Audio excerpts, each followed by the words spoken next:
whistle போடு. Who is it? Sir, laundry. No thanks. Laundry. चूतिए. So introducing SK Shakti Keerthan. Martis Causes. Modern Scorsese. Cinema passion கொண்ட ஒரு நபர். What color is your Bugatti? யார் இது?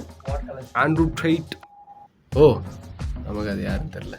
So தான் what if Tamil சினிமாவில் ஏதாவது சும்மா பண்ணியா வாட் இஃப் பண்ணா எப்படி இப்போ வந்து ஆஃப் பண்ணி என்னடா இது.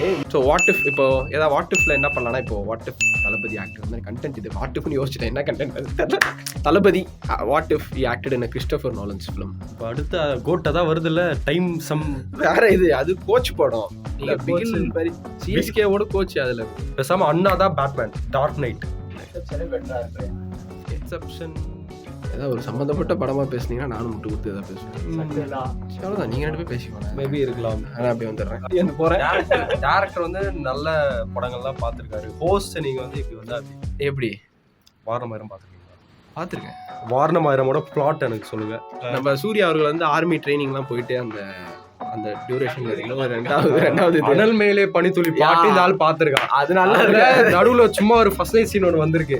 அதை மட்டும் அதுக்காக தான் பார்த்துருக்கான் இந்த ஆள். கிடையவே பார்த்துட்டு அதை நம்ம கிட்ட சொல்றோம். அமெரிக்கால இருக்க ஒரு ஆளை தேடி போடா அப்படின்னு அனுப்பிச்சு விடுறாங்க. அங்க இருந்து வாடா அப்படின்னு அவரு வந்துடுறாரு. சமீரா ரெட்டியா அவங்க செத்துருவாங்க. எப்படி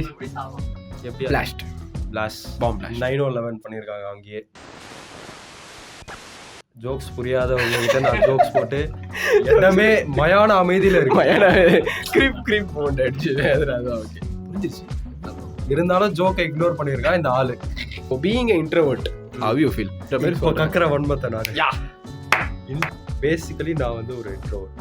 அடிச்சது ஏதோ சவுண்ட் தட்டால இல்ல நீங்க பேசுங்க. இன்ட்ரோவர்ட் ஒரு புதுசான பீப்புளோ இல்லை யாராவது வெளியே ஆளுங்க பார்த்தா எனக்கு டப்புன்னு பேச வராது. ஆனால் மற்றவங்களுக்கு அது எப்படி கன்வே ஆகுதுன்னா என்ன இந்த ஆளு பேசவே மாட்டான் ரொம்ப ரூடான கையா இருப்பான் போல அப்படின்ற மாதிரி எல்லாருமே நினைச்சுக்கிறாங்க.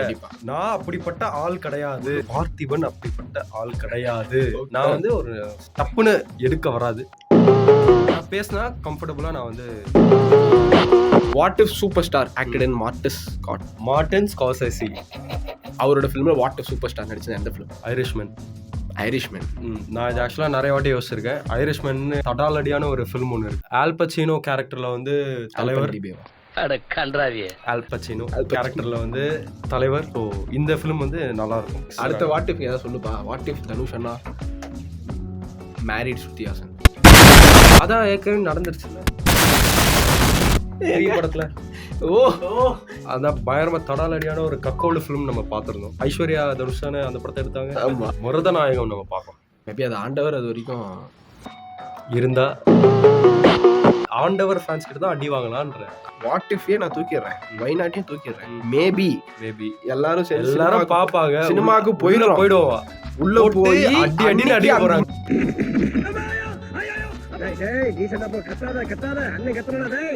மலையாள cinema is just dominating the Tamil cinema. So what's your take on it? Tamil சினிமாவில் என்ன மிஸ்ஸிங்? அது நார்மலாக ஒரு நடுப்புற மஞ்சுமல் பாய்ஸை அடி அடிச்சு ஃபுல்லாக போட்டு கரஞ்சிட்டாங்க. மலையாள சினிமா வந்து ஆக்சுவலாக அப்போத்துலேருந்தே ஒரு நல்லா அவங்க பண்ணிட்டு தான் இருக்காங்க. அவங்க வந்து ஃபிலிம்க்கு மேபி நல்லா செலவு பண்ணுறாங்க. ஆனால் காலிவுட்னு ஜென்ரலாக இல்லை. பட் இந்தியா லைக் இந்த சவுத் சைட் பர்டிகுலர்லி காலிவுடே வச்சுக்கோங்களேன். இவங்க வந்து ஆக்டர்ஸ்க்கு நிறைய செலவு பண்ணுவாங்க. ஸோ இப்போ வந்து அந்த கமர்ஷியல் ஆஸ்பெக்ட் முடிஞ்சு போய் மேபி கான்டென்ட் ஓரியன்டா இனிமே வரதுக்கான வாய்ப்புகள் நிறைய ஆக்சுவலா இருக்கு. ஸ்டார்டம் இருக்கு. அந்த பீப்புளே ஒரு நல்ல கான்டென்ட் சூஸ் பண்ணி பண்ணாலும் நல்ல. இப்போ ஷாருக் கான் அப்படின்றவர் வந்து ஒரு பிக்கஸ்ட் ஸ்டார் இந்தியாலே. அவர் வந்து ஜவான் அப்படின்னு ஒரு படம் பண்ணாரு. அதே இயர்ல டங்கி அப்படின்னு இன்னொரு படமும் அவர் பண்றாரு. ஃபங்கியா பண்ணாரு. பண்ணாரு. டங்கி பாத்துறீங்களா? நீ ஸ்வீட்னா நான் பிளடி ஸ்வீட் சித்தப்பா. அதனால அனில் இல்ல நானே உள்ள எரியுதா நானே சொல்ல. லியோ வந்து ஹிஸ்டரி ஆஃப் வயலன்ஸ் மாதிரியே எடுத்திருந்தா கூட சந்தோஷம். லாஸ்ட்ல லியோ தாஸே தேவையில்லை. அப்பா எலிசா எப்படி பிளாஸ்ட். What is your kind of journal? என்னோட ஃபேவரட் ஜான்ரா அப்படின்னா நான் ஆக்சுவலி சினிமா அப்படின்ற ஒரு திங்கே என் மைண்ட்ல எப்படி இருந்துச்சுன்னா ரொம்ப நான் சின்ன பையன் டிவியில 5வது படம் நான் பாக்குறேன் மிஷ்கினோட ஃபிலிம். அப்போ பார்த்துட்டு அப்போ நான் உண்மையா இப்படிதான் உட்காந்தேன், இதான்டா சினிமா அப்படின்னு. அப்போ ரொம்ப நான் சின்ன பையன் அப்போ பார்த்துட்டு நம்ம சின்ன வயசுல இருந்து நம்ம பார்த்துருப்போம் ஹீரோ ஒரு டிஷும்னு அடிப்பாங்க, பாட்டு ஒரு 2 பாட்டு ஓடும். ஆனா 5வது நான் பாக்குறேன் கம்ப்ளீட்டா டிஃப்ரெண்டா இருக்கு அந்த படம். அதுல அந்த படத்துல வந்து என்னால what is good what is bad அப்படின்னு என்னால டிசைடே பண்ண முடியல. ஓகே, 2 பெர்ஸ்பெக்டிவ்லுமே இவன் சைட்ல ஒரு நியாயம், அங்க ஒரு நியாயம் இருக்கும். ஸோ இந்த மாதிரி இருக்கும்போது இப்படிலாம் படம் எடுக்கலாமா அப்படின்னு எனக்கு வந்து இருந்துச்சு. 5வது பாத்திருக்கீங்களா? இல்ல அது நான் கேட்க சொல்ல, நீங்க பேசிட்டு இருந்தே பேசுங்க. மாஸ்டர் பீஸை நீங்க வந்து பாக்கலன்னா அப்படி மாஸ்டர் பாத்துருங்க. உல்ஃப் ஆஃப் வால் ஸ்ட்ரீட் தெரியுமா? அதுல மாகாட் ராபி பிட்டு சீன் இருக்கும், அதுக்காக மட்டும் தான் இந்த ஆளு பாத்துருக்கான். மாகாட் ராபியோட ஃபேன் நான். சொல்றது குட் ஃபெல்லாஸ் தெரியுமா? இந்த ஆளு ஷோக்கு முன்னாடி தான் எல்லாத்தையும் நான் சொன்னேன். ஆக்டர் யார் நடிச்சா டெபியூட்டன்டா அந்த காலத்துல யாரும் நடிச்சிருந்தாங்க. இதுக்கப்புறம் யாராவது கேட்கறது உண்டா?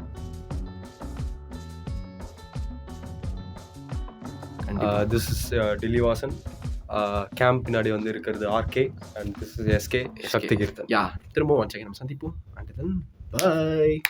காலம் வாழ்க, நோய் நொடி இல்லாமல் வளர்க. அப்புறம் சப்ஸ்கிரைப் பண்ணுங்க. வர ஸ்டூடியோவிலே வந்து படுத்துறானுங்க வேற. அவ்வளோதான் தெரியுது.